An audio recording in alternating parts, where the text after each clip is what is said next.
Day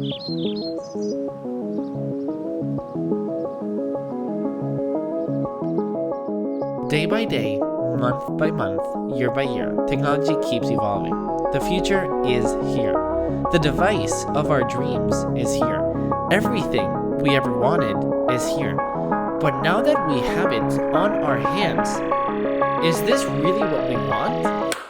What is going on, guys? My name is Nicky, also known as the Lemon Boy, and this is the Galaxy Fold 2, and this is my review.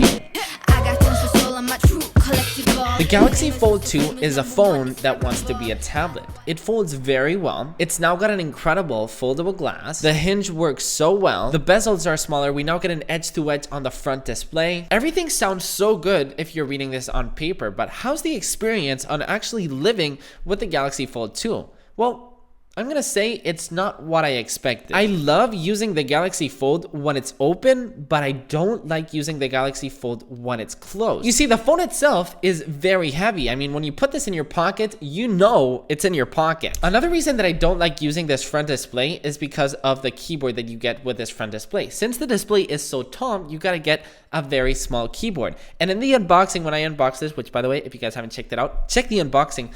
I said that I was excited to check this out, and I will probably get used to this small keyboard. And guess what? I have not. I personally have not gotten really used to this small keyboard. It's not something that I want to get used to because it's just small. The Fold 2 packs a 120 Hz display, stereo speakers, and those two combined when watching movies, playing games, with this display is very fun to use. I mean, watching videos on this, watching movies on this is a great experience. Also, when opening this phone like this, I love reading on this. I feel like I've got an iPad mini on my hand. It's a very comfortable position to just read, to just scroll through Twitter, to just read the news. It's just, look at me. I'd say multitasking is literally the magic on using the Fold 2. Having two different apps opened at the same time, so you can have your Pages documents, your Microsoft Word document, and then your Chrome on the other side. I love using Twitter and then just scrolling through YouTube and watching YouTube videos. I love multitasking on this phone.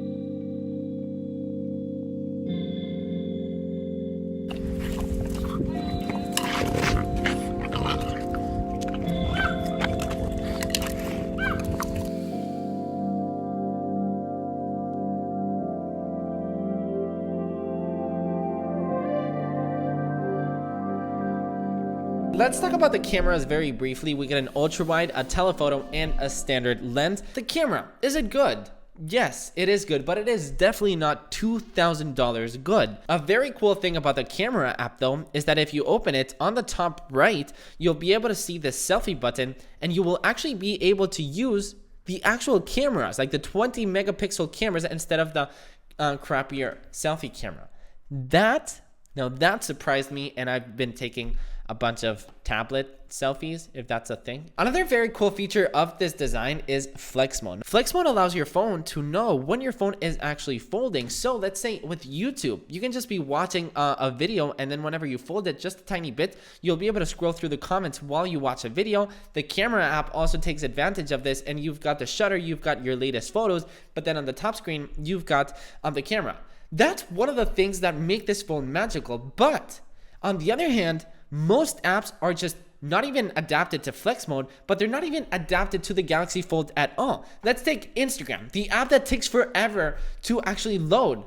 Look at this. We get freaking borders. It's not even adapted, and that is ridiculous for a $2,000 phone. I know it's not Samsung, but if I were Samsung, I would hop in a call with Facebook and be like, hey, can you please update your app? This is crappy. I mean, it's ridiculous. It's honestly ridiculous. Twitter, it's optimized, but I'm getting the same information with my iPhone, with my $400 iPhone SE. It's just putting out the tweets just long, and it's just not a good experience, not at all. And apps are just not optimized. And I love flex mode, for example. I wish not only that apps would actually optimize it, but there's so much potential with this phone.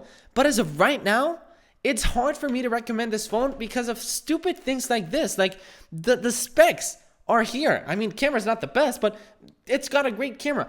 Everything about this phone, the technology is so futuristic.